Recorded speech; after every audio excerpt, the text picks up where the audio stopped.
Avant de débuter, de rentrer directement dans le vif, dans le vif, dans le vif du sujet, je tiens à vous annoncer que cette vidéo est une modulation de voix.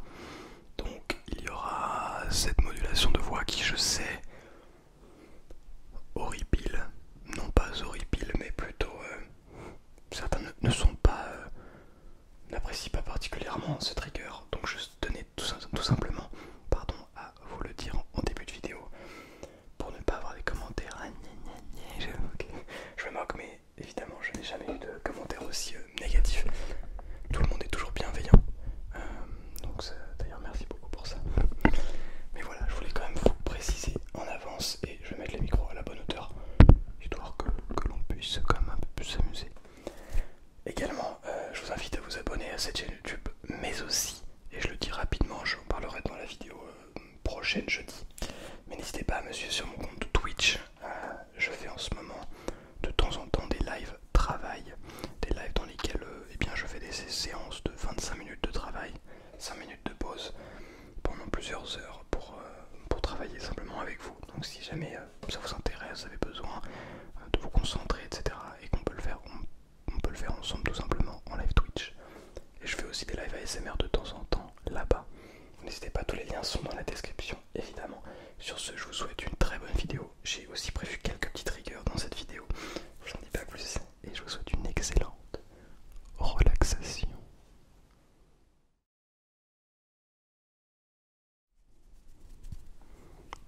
Bonsoir. Bonsoir à toutes et bonsoir à tous. J'espère que vous allez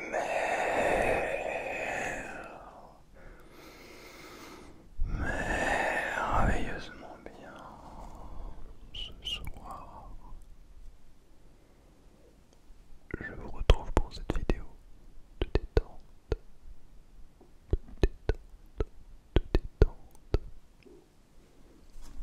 et de relaxation en ASMR, en ASMR.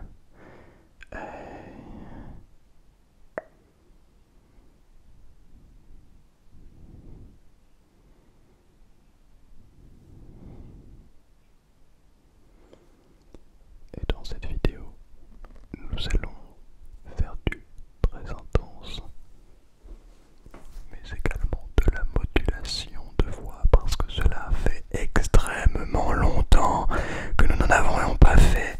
Alors je vous propose simplement de faire cette modulation de voix en essayant de, voilà, de venir chercher le plus élevé et le plus faible niveau sonore de la voix. Bien. Oh, ouais, je mis ma flasque. J'ai oublié. J'ai oublié ma flasque, je ne sais pas où. Je vais la chercher et je reviens. Je vais la trouver. Et je vous recommande de faire de même. Buvons de l'eau tous ensemble. C'est quelque chose de très important que je ne dirai jamais assez. De boire un maximum d'eau.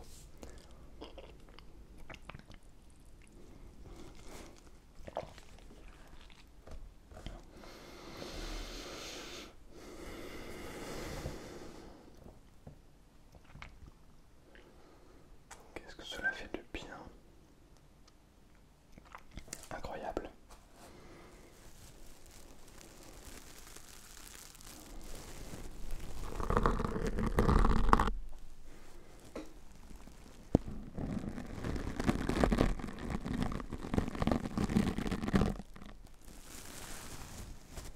Bien.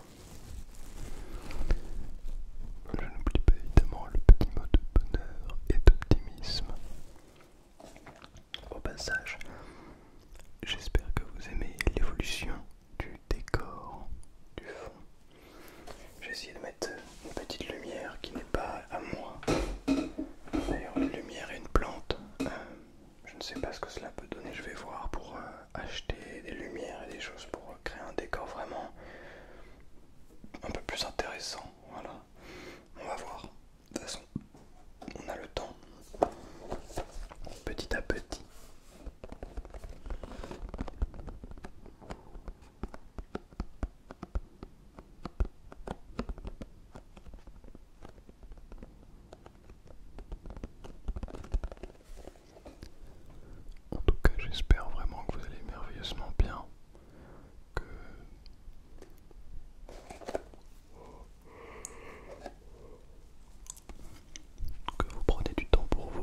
si vous êtes en vacances et si vous êtes en période d'examen, eh bien j'espère également que vous pouvez prendre du temps pour vous, notamment en regardant cette vidéo, et que vous arrivez à vous détendre malgré tout. Bien, sur ce, on va ouvrir cette boîte de bonheur et de sagesse.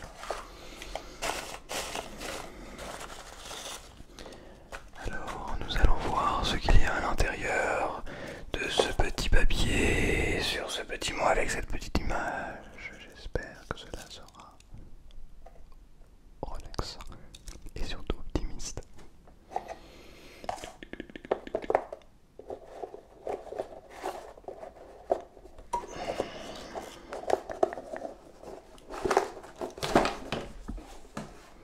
Hop là. Alors il s'agit de... Qui est-ce déjà?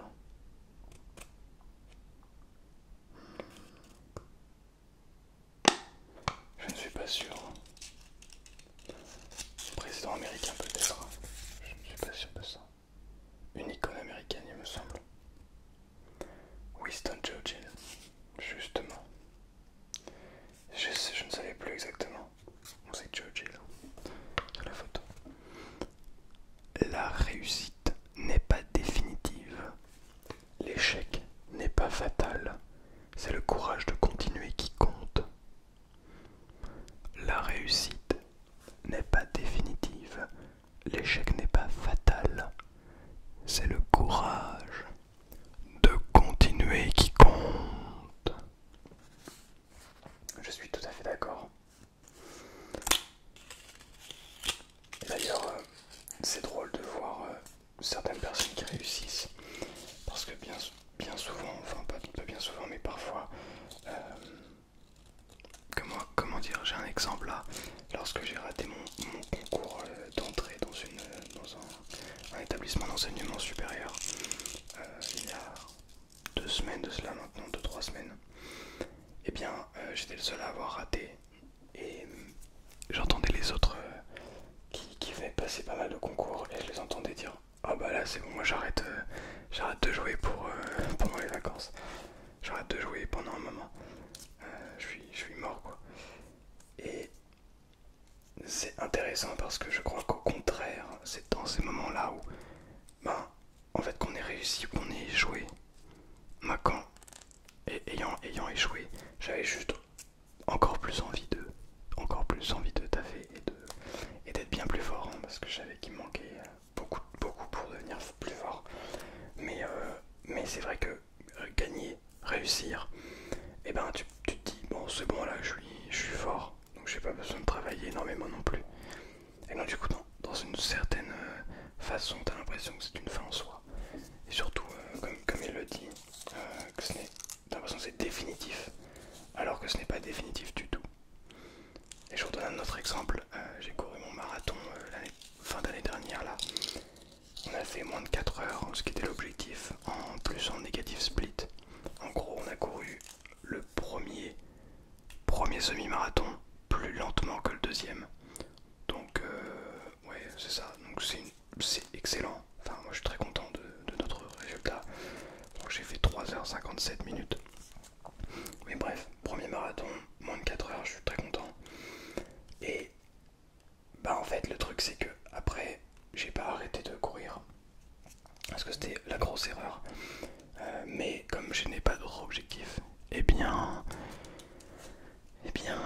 malheureusement, je n'ai pas gardé mes qualités de coureur, enfin ce que j'avais appris pendant la préparation marathon, parce que j'ai quand même préparé le marathon pendant à peu près 12 semaines, ce qui fait que ça reste une prépa déjà très courte, mais j'ai quand même pu apprendre énormément de choses sur mon corps, etc. Et n'ayant pas continué dans l'idée, dans le parcours de la préparation marathon, eh bien, je me retrouve aujourd'hui à être complètement incapable de recourir un marathon plusieurs mois plus tard. Pourquoi? Parce que ce qui compte, c'est l'effort constant. Ce qui compte, c'est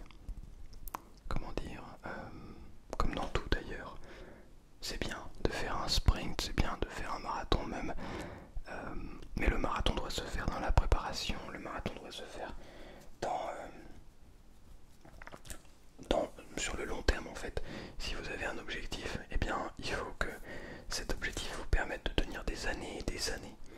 Et que vous ayez un objectif qui n'est pas, presque pas de limite en fait.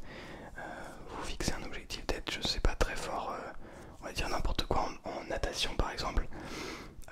Bah ok, je dois être très fort en natation, bah je vais y aller 3-4 fois par semaine, 5 fois par semaine si je peux. Et mon but c'est de progresser toutes les semaines. J'ai pas d'objectif précis, mais mon but c'est d'être hyper fort en marathon, en natation. Donc je vais aller continuer et je vais en faire encore, encore et encore tous les jours, tous les jours, tous les jours. Je vais m'entraîner pour que ça devienne, que je crée des automatismes, des réflexes, etc.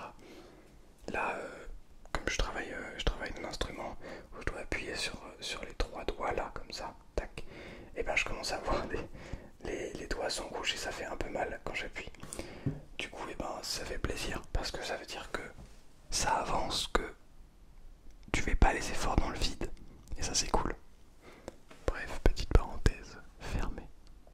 C'est en tout cas une parenthèse extrêmement intéressante et importante, je trouve, à préciser parce que on se retrouve bien souvent dans des situations où on vient de réussir quelque chose et donc on se dit ah c'est bon j'ai réussi donc je peux m'arrêter là, je peux faire beaucoup moins d'efforts pour continuer, pour avancer. Alors que je crois au contraire que c'est exactement l'opposé qu'il faille faire. Oh, j'ai réussi, et bien super, ça veut dire que je suis sur la bonne voie, donc je vais continuer à aller encore plus loin. Mais ça c'est difficile dans le cerveau. Alors que lorsqu'on échoue, lorsque l'on rate quelque chose, alors après ça dépend peut-être de chacun, mais je sais que personnellement ça me donne encore plus l'envie, encore plus la motivation, la détermination d'atteindre mes objectifs. Et donc voilà. Donc en fait le truc c'est que si on part dans cet esprit là, dans cet état d'esprit là pardon, eh bien on est capable d'aller hyper loin en fait. Parce qu'on s'en fiche de savoir si on réussit ou si on rate. Ce qui compte c'est d'apprendre. Qu'est-ce qui s'est passé? Ok. Qu'est-ce que j'ai bien fait? Qu'est-ce que j'ai mal fait? Parce que bien souvent, qu'on ait réussi ou qu'on ait raté, eh bien, on n'a pas tout fait parfaitement. Ou si on a raté, encore moins. Mais si on a réussi, on n'a jamais fait tout parfaitement. À part, mais même en fait, même à des très très hauts niveaux dans chaque discipline, on n'a jamais fait les choses parfaitement. Bref, en tout cas, ce sont des idées, mais je trouve ça hyper intéressant, hyper passionnant de parler de cela avec vous. Et je crois qu'on en a tous besoin. Bien. Maintenant, laissons place à la relaxation. Je vais te demander de rester concentré sur ma voix, de rester concentré sur l'intense, et également sur le fait que ma voix augmente petit à petit. Alors tu as le choix, soit tu décides de te concentrer sur l'intonation de ma voix, sur ce que je raconte, soit tu essaies de te concentrer sur le bruit de cette ampoule qui est très très près du micro. Il est là pour capter ton attention également.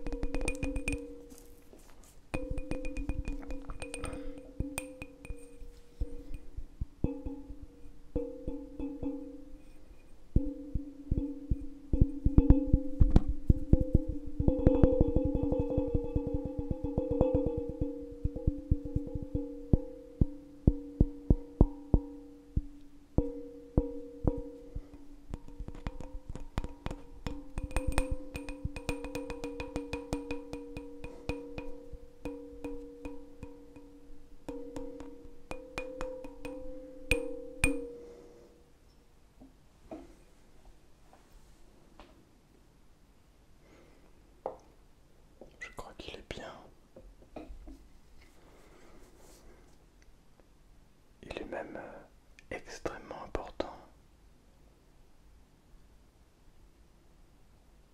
de remettre les bases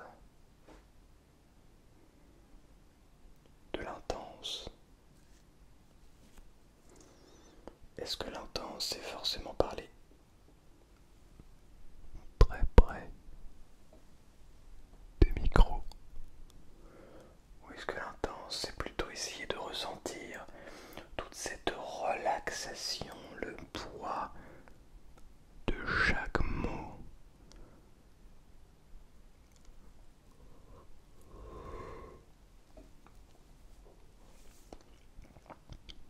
Aussi bien dans la lenteur que dans la rapidité ou dans la puissance du chuchotement. Est-ce réellement important de parler aussi près des micros? Je crois que oui, mais que ce n'est pas la seule chose qui rende ces vidéos extrêmement intenses.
Vous allez me dire,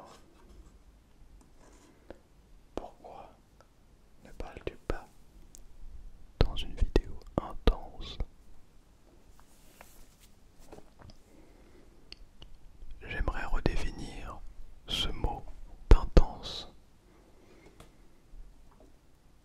Je crois qu'au contraire, il est important de savoir que l'intensité peut venir du cœur et non uniquement du son. Et même dans l'ASMR. Si par exemple je décide de venir ici comme ça, si tu me regardes et que tu vois que je te fais des mouvements comme ceci, et que je décide d'un coup de venir comme ça ici, trifouiller littéralement ton cerveau, tes yeux, ce que tu vois, ce que tu ressens. Eh bien, qu'en penses-tu? Penses-tu toujours que l'intensité, c'est d'être proche des micros? Ou au contraire proche de tes oreilles pour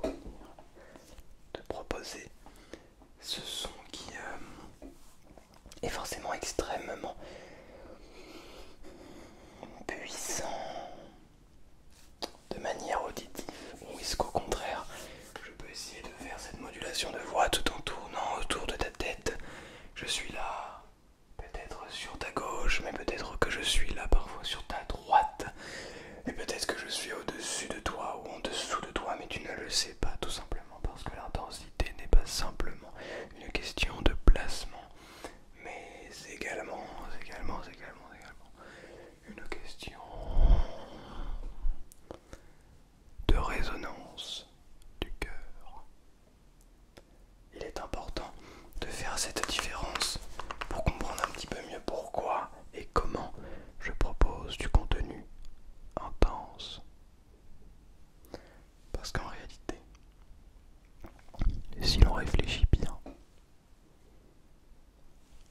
je peux vous proposer de l'ASMR intense d'une quelque manière que ce soit, et ce, comme je le souhaite. L'intensité, ce n'est que la manière de laquelle je définis, par laquelle je définis, à laquelle je définis. Je ne saurais trouver mes mots.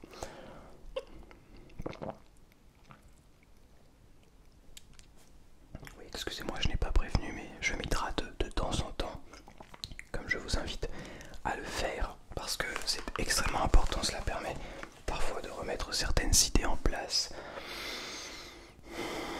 On vient reprendre toute cette énergie créative pour pouvoir se recréer cet environnement dans lequel nous allons pouvoir jouer avec cette intensité. Bon, j'aimerais pouvoir vous dire que oui, l'intensité, ce n'est qu'une question de chuchotement tout près des micros, mais je crois qu'elle est tout autre. Je crois au contraire qu'on peut faire de l'intense avec tout et n'importe quoi. Tiens, par exemple, je vous propose de l'intense avec ce gant.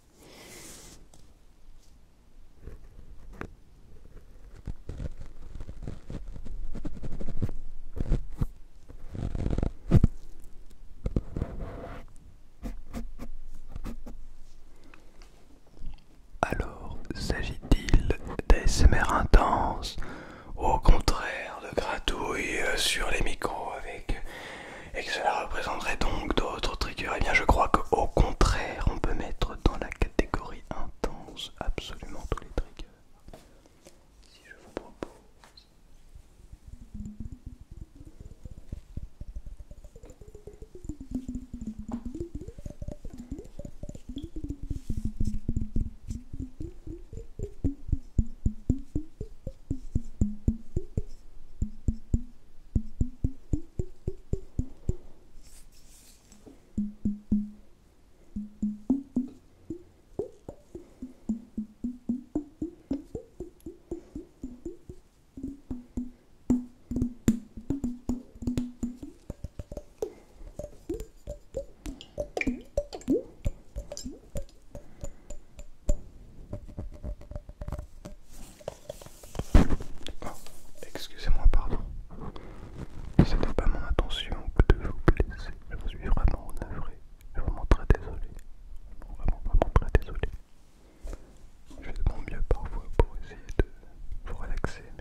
ASMR qui vient du